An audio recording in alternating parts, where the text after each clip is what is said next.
စ္စာဖောက်ခံရတဲ့အခါအချစ်ရဆုံးသမီးလေးရေကိုသိချစ်ခင်တန်ဖိုးထားရတဲ့တငယ်ချင်းတယောက်ကဖြစ်စီချစ်သူတယောက်ကဖြစ်စီကိုတစ္စာဖောက်သွားတဲ့အခါရိုးရိုးလေးတွေးလိုက်ရင်တော့ကိုမှတိတ်ထိခိုက်နစ်နာဆုံးရှုံးသွားရတယ်လို့ခံစားရလိမ့်မယ်နော်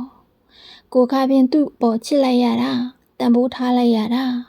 ဂရုစိုက်ရွရကျင်နာပေးလိုက်ရတာအလိုက်အတိပေးဆက်လိုက်ရတာသူကကို့ပေါ်တန်ဖိုးမထားခဲ့ဘူးကိုရဲ့ချစ်ချင်းမြတ်တာတွေကိုရဲရဲစစ်စစ်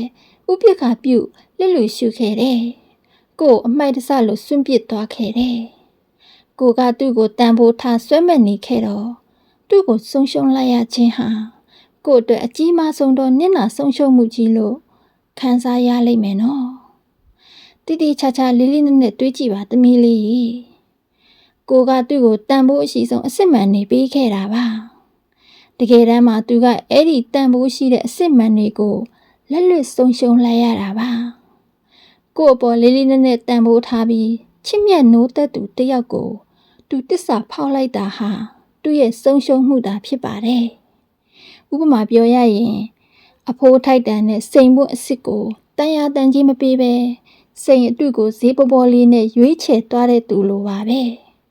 သူပေးတာနဲ့ထိုက်တန်တာကိုပဲသူရမှာပါတမီးလေးဒါကြောင့်ကိုဘက်ကအကောင်းဆုံးဆက်ဆံရေးကိုပေးထားပါရဲ့နဲ့သူဘက်ကတစ္ဆာဖောက်သွားတဲ့အခါသူ့ကိုဆုံးရှုံးလိုက်ရတယ်လို့မခံစားပါနဲ့သူကတာကိုယ်ဆုံးရှုံးလိုက်ရခြင်းဖြစ်ပါတယ်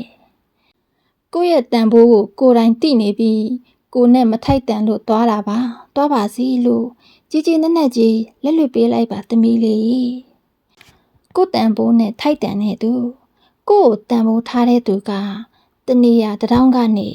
ပေါ်လာပါလိမ့်မယ်သမီးလေးကိုစိန်ပွင့်အစီကလေးတပွင့်လို့တန်ဖိုးထားပါတန်ဖိုးတည်တဲ့သူကထိုက်တန်နေရာပေးပြီးချီးမြှင့်ပါလိမ့်မယ်သမီးလေး